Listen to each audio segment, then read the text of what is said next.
Hello नमस्कार दोस्तों। आज हमारे साथ उपस्थित है एक बहुत ही खास अतिथि रोहित सिंह जी, जो कि युवा शोधकर्ता हैं, जो कि IIT BHU में कार्यरत है। तो आज हम उनसे जानेंगे कि उन्होंने अपनी जर्नी की शुरुआत कैसे की और कहां से इस पोजीशन पे वो पहुंचे, उनको कहां से इस चीज़ का मार्गदर्शन मिला और किस तरीके से उन्होंने अपने आप को इस पोजीशन पर लाने के लिए जितने भी डिस्ट्रैक्शन थे उन सभी चीज़ों को इग्नोर करते हुए आगे बढ़े। तो नमस्कार रोहित जी, आपका बहुत बहुत स्वागत है हमारे प्रोग्राम में और आपका बहुत बहुत धन्यवाद कि आप यहाँ पे पधारे अपने बहुत ही महत्वपूर्ण समय को देने के लिए। तो मैं आपसे सबसे पहला सवाल तो यही पूछना चाहूँगा कि आपने IIT BHU में आने का या साइंटिस्ट बनने का विचार कैसे किया? आपने कैसे यहाँ पर आने का सोचा? आपको किसने इस चीज़ के लिए मोटिवेट किया और प्रेरित किया? ऐसी कोई घटना रही है आपके जीवन में जो कि आपको मोटिवेट की? हाँ, तो सबसे पहले तो मैं आपका बहुत ज़्यादा शुक्रिया करना चाहूँगा कि आपने इस चैनल पर मुझे निमंत्रण दिया। और साथ ही मैं ये कहना चाहूँगा कि रिसर्च तो क्या, मेरा पहले पढ़ाई में भी इतना मन नहीं था, टू बी वेरी ऑनेस्ट, अगर मैं साफ बताना चाहूँ तो। जी जी, बट ये जो जिज्ञासा थी या मेरे को इंटरेस्ट ये कैसे बना मेरा, जी जी, कि B.Pharm के दौरान जब मैं मेरे लास्ट ईयर में था, जी जी, तो B.Pharm तो चलो ठीक है, वो सभी को पता होता है जी, कि अभी सोसाइटी में बहुत अभी तो काफ़ी चेंज हुआ है, यूट्यूब वगैरह और काफ़ी AI वगैरह काफ़ी चीज़ें चेंज हुई है। बट उससे पहले एक क्रेज़ था लोगों का डॉक्टर का, इंजीनियरिंग का, कि भाई इंजीनियर बनना है, डॉक्टर बनना है, इंजीनियरिंग के लिए भाई IIT जाना है, JEE वगैरह, तो पहले काफ़ी ट्रेंड था। तो वही सोसाइटी का और काफ़ी प्रेशर रहता है घर वालों पर भी, और घर वाले भी सोचते हैं ठीक है कि भाई थोड़ा फाइनेंशियल स्टेबिलिटी आएगी तो कोई अच्छा पाथ फील्ड चूज करना चाहिए। तो वो सोच के अब MBBS में नीट का, पहले नीट होता था, अभी तो चेंज हो गया है नाम, तो वो क्लियर हुआ नहीं, तो फिर B.Pharm में एडमिशन ले लिया। तो उसमें जब एडमिशन ले लिया तो जब 4th ईयर तक आते आते पहुँचे तो समझ में आया कि उसमें भी इतना मैं कहूँ इनकम नहीं है और इतना विदाउट मास्टर्स। तो मुझे पता समझ में आया कि इसमें एक एग्ज़ाम होता है GPAT, graduate pharmacy aptitude test. जी जी जी। तो अगर उसके माध्यम से आप अगर M.Pharm करते हो तो आपको 12,400 फेलोशिप मिलती है और आप रेप्यूटेड इंस्टीट्यूट लाइक नाइपर हो गया, IIT हो गया, वहाँ से आप M.Pharm कर सकते हो।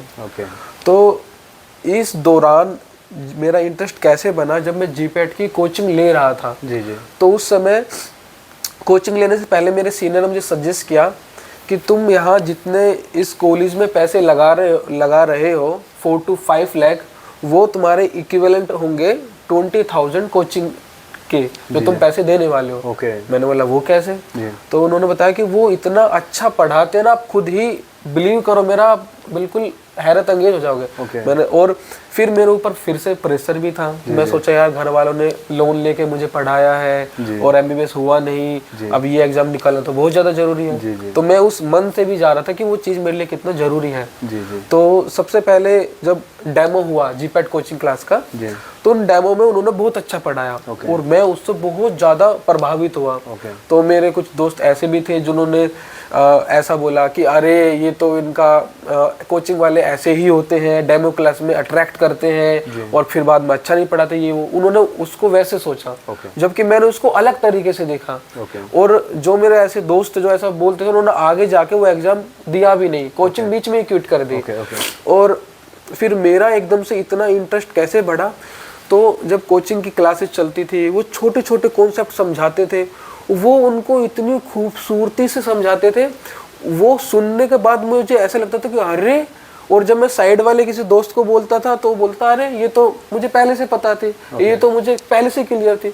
तो मुझे समझ में आया कि टीचर का पढ़ाना कितना ज़्यादा इम्पैक्टफुल होता है। जैसे छोटा सा मैं एग्जांपल देना चाहूँगा, जैसे हमारी ब्लड प्रेशर है कि ब्लड प्रेशर कैसे बढ़ता है घटता है, तो हमारे ब्लड वेसल्स में फॉर एग्जांपल अल्फा रिसेप्टर होता है, वो ब्लड वेसल्स की कंस्ट्रक्शन के लिए रिस्पॉन्सिबल होता है, और जो बीटा है वो हमारी डायलेशन के लिए रिस्पॉन्सिबल होता है। तो अभी ड्रग कैसे काम करेगी, उन रिसेप्टर्स को जो कि सेल की सरफेस पे प्रेजेंट होते हैं और बहुत सारे रिसेप्टर्स होते हैं, तो उनको या तो इनहिबिट करेगी या फिर एक्टिवेट करेगी। और इसमें एक खूबसूरती ये भी है कि रिसेप्टर का जो फंक्शन है वो लोकेशन चेंज होने के साथ बदल जाता है। तो आप देखो चीज़ों में मतलब कितनी ज़्यादा खूबसूरती है। तो वहाँ से फिर मेरा धीरे धीरे इंटरेस्ट बढ़ा, और जहाँ मैं पहले एक एवरेज सा स्टूडेंट था, और फिर फाइनली मेरे जीपैट में ऑल इंडिया रैंक 83 आई, और इस तरह मैं IIT BHU में बहुत अच्छा। जी जी, बहुत बहुत धन्यवाद जी, आपने बहुत अच्छी चीज़ें बताई। इसमें एक छोटा सा मेरा एक सवाल और है कि इसमें सबसे मेन चीज़ क्या थी जिसने आपको अट्रैक्ट किया कि मतलब मैं यार साइंटिस्ट अगर बन सकता हूँ? मतलब जैसे आपने कहा कि आपने जीपैट की प्रिपरेशन की, तो उस दौरान आपको ऐसी कौन सी चीज़ बहुत ज़्यादा अट्रैक्ट लगी कि इस चीज़ से हम लोग जाके मॉडिफिकेशन कर सकते हैं, या ऐसी कमी है अभी मार्केट में या रिसर्च में ऐसी कमी है कि जिसको मैं जाके मतलब फिल कर सकता हूँ? तो ऐसा आपको क्या लगता है अभी कि आप कौन सी चीज़ों से उस टाइम पे अट्रैक्ट हुए और अभी उन चीज़ों पे आप काम करें? तो इसमें मैं एकदम बिल्कुल सीधा सीधा ये कहना चाहूँगा कि यहाँ पर मैं थोड़ा सा स्वार्थी था। मतलब अभी तो डेफिनेटली उसकी बहुत सारे एप्लीकेशंस है, हम जो भी काम करते हैं, और हम सोसाइटी के लिए, नेशन के लिए और ह्यूमैनिटी के लिए बहुत कुछ कर सकते हैं। लेकिन जिस टाइम पे मैंने इस फील्ड में आने का सोचा था वो थोड़ा सेल्फिश डिसीजन था।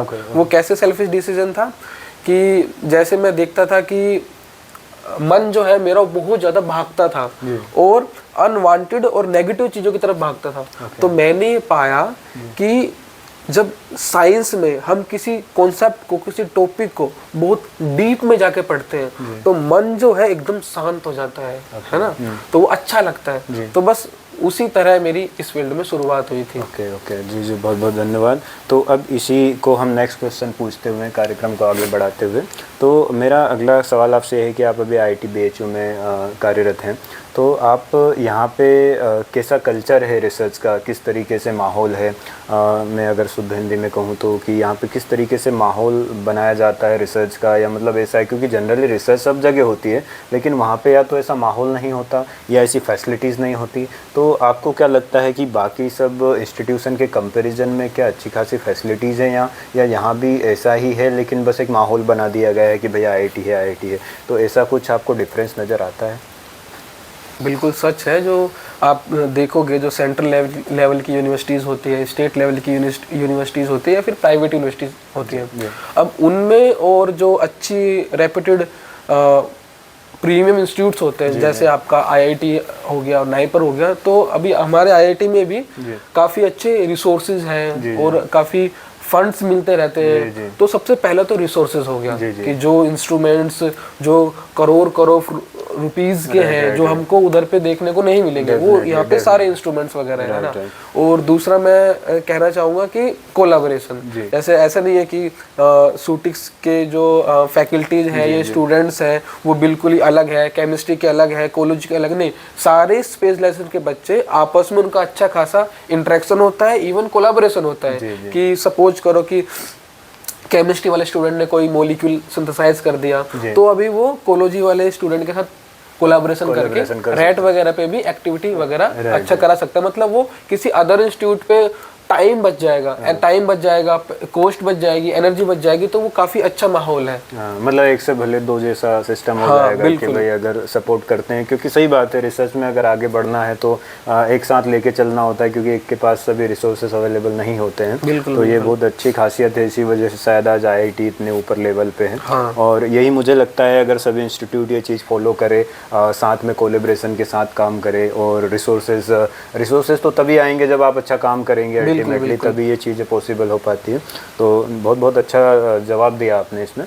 तो अभी हम इसी को आगे बढ़ाते हुए एक और इसी चीज़ से रिलेटेड एक सवाल और पूछना चाहूँगा कि आप जैसे कि मैं जानता हूँ कि रिसर्च फील्ड में अपने आप में एक बहुत बड़ी फील्ड है। जैसे कि हम बेसिकली एक कहानी तो हम सभी ने सुनी होती है कि बनाया तो वो ऐसा नहीं है कि आपने जैसा हम लोग सिंथेसिस में लिखते हैं वैसे ही बन जाएगा, ऐसा पॉसिबल होता नहीं है।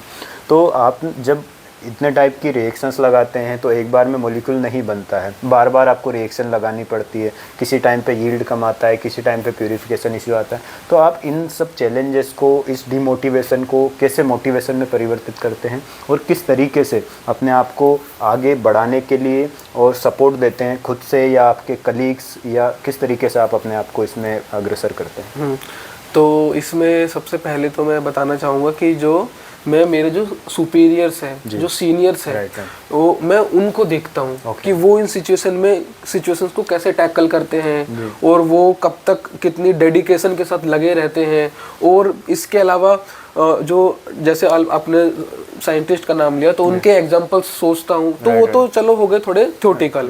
प्रैक्टिकल लेवल पे मैं क्या करता हूँ कि मेरे पास ऐसी कुछ क्लिप्स हैं, कुछ म्यूजिक है और एक चैनल है हम जीतेंगे, जिसको मैं बहुत ज्यादा दिल से फॉलो करता हूँ। इवन जीपेट के टाइम पे उस चैनल को मैंने काफी फॉलो किया था। अच्छा। तो होता क्या है, ये सारी चीजें एक फ्यूल की तरह काम करती है। अब हो सकता है मे बी किसी दूसरे पर्सन पे ये काम ना करे, बट आप ट्राई कर सकते हो कि आप कुछ ऐसा, कोई शॉर्ट क्लिप हो गया, कोई म्यूजिक हो गया जो आपको अच्छा लगे, या लूप में भी कोई म्यूजिक सुन सकते हो, है ना। तो वो ये सब है, मैं वो मोटिवेशनल टॉक्स वगैरह काफी सुनता हूँ और वो मेरे लिए फ्यूल की तरह काम करती है। मुझे क्या समझ में आया कि जो इंसान का जो मन है, जो दिमाग है, वो इतना ज्यादा भूलता है चीजों को, और फोकस अभी आज के टाइम पे तो हम देख ही रहे हैं कि फोकस हमारा बिल्कुल, पहले हम जहाँ एक वीडियो कंप्लीट देख पाते थे, अभी कहाँ हम रील्स पर आ गए हैं जो 10-10 सेकंड की, 15-15 सेकंड की। तो फोकस तो है ही नहीं बिल्कुल भी। तो सोचो उस समय पे हम एक कोई रिएक्शन लगा रहे हैं और वो हम 10-15 बार लगा चुके हैं, नहीं जा रही है, फिर उस समय हम कैसे उसको खुद को तैयार करें। तो उसको तैयार करने का मेरी नज़र में एक ही तरीका है कि आपके पास कुछ कंटेंट हो जिसको आप रिपीटेडली सुन सको। तो ऐसा मेरे पास काफी कुछ है, और एक जैसे कि मैंने बताया हम जीतेंगे, तो वो सुनते के साथ ही में ऑटोमेटिकली ऑटो पायलट मोड पे चला जाता हूँ, है ना।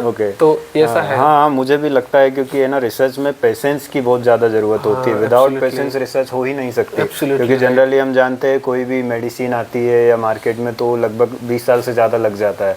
तो ऐसे ही नहीं लग जाता है, उसमें बहुत सारे एक्सपेरिमेंट रिपीटेड एक ही साइंटिस्ट करता है या हज़ारों साइंटिस्ट करते हैं, लेकिन टाइम लगता है इन चीज़ों में। उसके लिए पेशेंस रखना होता है कि हमारा मॉलिक्यूल मार्केट में अभी तक आया नहीं, कभी हम लोग पब्लिकेशन के पीछे दौड़ते हैं तो वो नहीं आ पाता है। तो इन सब चीज़ों के लिए बहुत अच्छा आपने इसको जवाब दिया। तो इसी को हम आगे बढ़ाते हुए मेरा एक और सवाल आपसे है कि जैसे आपने अभी एक बहुत अच्छा सवाल मतलब जवाब दिया कि अधिकतर हम लोगों को फोकस नहीं हो पा रहे हैं। तो जैसे कि आप बीइंग ए साइंटिस्ट, आपको क्या लगता है कि हम फोकस नहीं हो पा रहे हैं, तो क्या कारण हो सकता है आजकल इन चीज़ों का कि न्यूरॉन्स अधिकतर डैमेज हो जा रहे हैं। Ultimately I think neuro degeneration वाली जो प्रोसेस होती है, जैसे अल्जाइमर टाइप की डिसीज़ होती है, ये सब डिसीज़ आजकल न्यूरो से रिलेटेड जितनी भी डिसीज़ है आजकल मार्केट में ज़्यादा हो गई कंपेरेटिव टू प्रीवियस एडिशन से अभी ज़्यादा हो गई, क्योंकि हम लोग ज़्यादा फोकस में नहीं रह पा रहे हैं। तो उन चीज़ों का आपको क्या लगता है कि इन चीज़ों के पीछे क्या कारण है बड़ा? तो पहला कारण तो मेरे हिसाब से यही है कि हमारी जो लाइफ है वो अभी सिस्टमेटिक बिल्कुल भी नहीं रही है। जी, है ना। जी। तो सबसे पहले तो हमें चीज़ों को एक करेक्ट उसमें मैनेज करना होगा। मतलब फॉर एग्जांपल हमारे उठने का और सोने का जो समय है वो ठीक है, मान लिया कि ऐसा जरूरी नहीं है कि हम 365 डेज कम्प्लीटली उसी टाइम पे उठे, कभी कभार थोड़ा बहुत चल जाता है। लेकिन अभी करंट में क्या है, हम यूथ्स को देखेंगे, आज की यूथ्स को कोई 2 बजे सो रहा है, 3 बजे सो रहा है, फिर उठने का समय फिक्स नहीं है।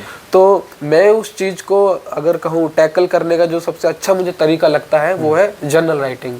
जर्नल राइटिंग में आप क्या कर सकते हो, एक डायरी बना सकते हो, रोज सुबह उठो, उस पे आज के टास्क लिख लो कि आज दिन में मुझे ये टास्क कंप्लीट करने हैं, और शाम को रात को सोते वक्त देखो कितने टास्क कंप्लीट हुए और कितने टास्क कंप्लीट नहीं हुए।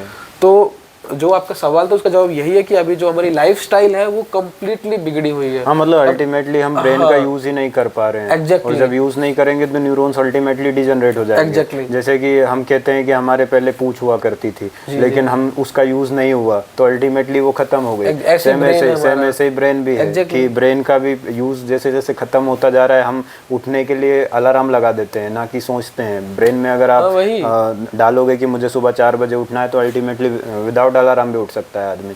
लेकिन जनरली हम लोगों ने उस चीज़ को फिक्स कर दिया है। हाँ। फिक्स करने की वजह से माइंड जो यूज़ नहीं होगा तो न्यूरॉन्स अल्टीमेटली अपना काम नहीं करेंगे। हाँ, आप सोचो ना, इतने बड़े बड़े आविष्कार जो अभी तक हुए हैं साइंस में, वो इंसान ने ही किए हैं। इंसान ने ही किया, और आगे भी वो कर सकता है। लेकिन अभी दिक्कत क्या है, हम बस रील्स में फंसे हुए हैं, माइंड को एक जगह फोकस ही नहीं रख पा रहे हैं। तो उसके लिए जरूरी है कि हमारे पास एक ठीक है, एक लॉन्ग टर्म गोल भी होना जरूरी है और हम शॉर्ट टर्म गोल भी रख सकते हैं कि मेरा आज दिन का क्या गोल है, वीकली गोल क्या है, मंथली गोल क्या है, तो वो हमको फोकस रखने में काफ़ी हेल्पफुल हो सकती है मेरे हिसाब से। जी जी, बहुत बहुत धन्यवाद जी, आपने हमें बहुत सारी चीज़ों से अवगत कराया और बहुत सारी इन्फॉर्मेशन दी, तो उसके लिए बहुत बहुत धन्यवाद। आपने यहाँ पे पधारे उसके लिए भी। और हम लोग फिर थैंक यू दोस्तों, हम फिर नेक्स्ट वीडियो में आपसे फिर मिलेंगे एक और नए वैज्ञानिक के साथ में और जानेंगे उन